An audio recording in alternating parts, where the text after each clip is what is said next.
After the earthquakes, the Ninja are on rescue and damage control. They get to work only to be interrupted by a new threat, fire elementals, and they're after Caitlin. With the Ninja being on damage control, a lot of the vehicles of this season are equipped with search and rescue equipment or moving of large terrain or evacuating civilians. But with the whole team having vehicles, there is also a secret function that is included between all of them. So first up is the duo halftracks.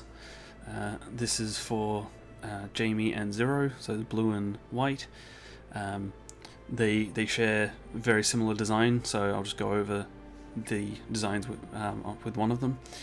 They're built with the front sections having the Bionicle Nuva weapons as their front track pieces, and then just a set of four wheels at the back. The cockpit's built with some weird techniques to get the windows at certain angles, with the minifigs kind of in a laying down position. They've got a hinge in the middle for their turning, and then at the back they've got a large mounted tool to assist them. So the blue one has just a large drill and that can freely move on an arm, and the white one has an extendable crane that includes a claw piece, so it can grab and lift and move stuff. So next up is the Earth Tank. This one was just make it look big, but a lot of its design language is based off of the hidden function that will be shown off later. So yeah, it's built kind of on an angle. The cockpit and bucket are kind of mounted on arms that can give them a bit more range of motion for whatever needed. Add the roll cage piece in orange to the cockpit because it looked really cool. And then each half of the front, with the two sets of tank treads, they each have a digger, which kind of doesn't make sense with the bucket only being on one side, but I just wanted it to look a bit more symmetrical, which will make a lot more sense later.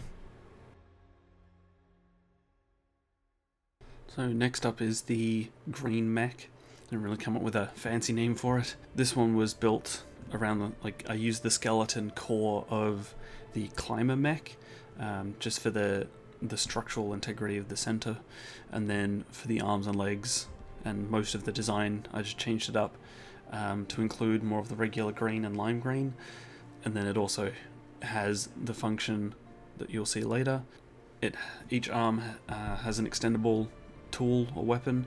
The right arm, just an extendable claw, pretty simple, and then the left arm has extendable buzzsaw, so it has reach. So initially it doesn't look that menacing with stubby arms, but that's when it extends out. And then instead of having like a mech head, it has a cockpit just for the Ninja to sit in, and all of the vehicles all share the same cockpit piece, which was something I didn't mention earlier.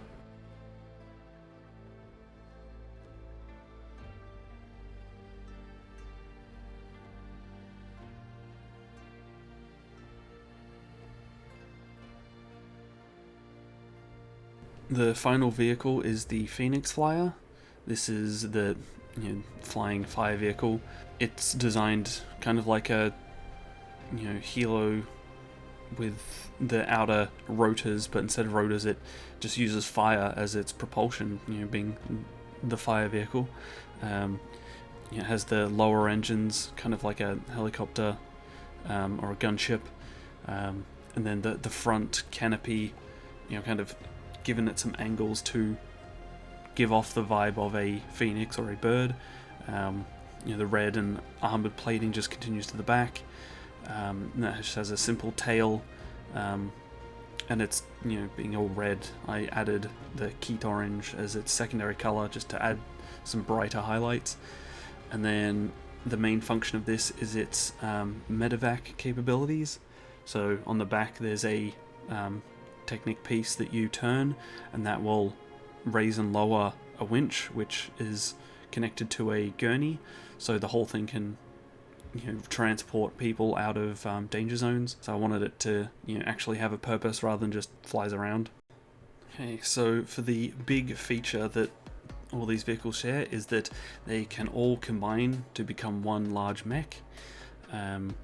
So to start, you take the tank, you adjust the cockpit sections and the scoops at the front, and then the whole thing rotates upwards, and that's why the tank treads are triangular, so that creates a wide stance for the feet.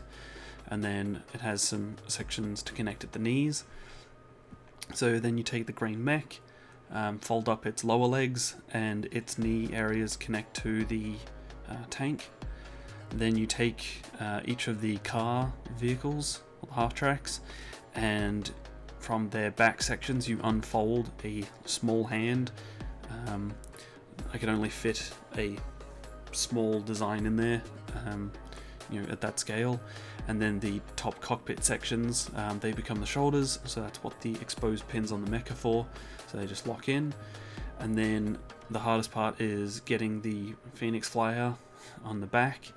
That you have to fold the wings out of the way, and the engines and supports, they tuck underneath them, or between the waist of the mech, and over the shoulders, so that kind of fills in some of the gaps. And then you just fold up the tail and they almost become ears for the mech. And then you just position the wings however you want to make it look stable. So yeah, that becomes the whole mech, the combining mech for this season.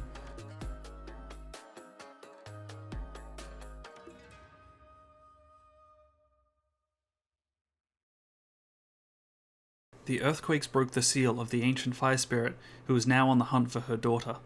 The fire spirit ruled over the kingdom of Ash, but her subjects planned to seal her away. They were successful and planned to eliminate the heir of the kingdom, but she was secretly smuggled to Ninjago. With the spirit now released, she enslaves the people of the kingdom. She captures Caitlin and attempts to convince her to join her. Caitlin refuses and is imprisoned. The ninja plan to save her, and Zero uses forbidden spinjitzu to defeat the spirit. The power proves too much and her body is destroyed. She is rebuilt but has lost her powers.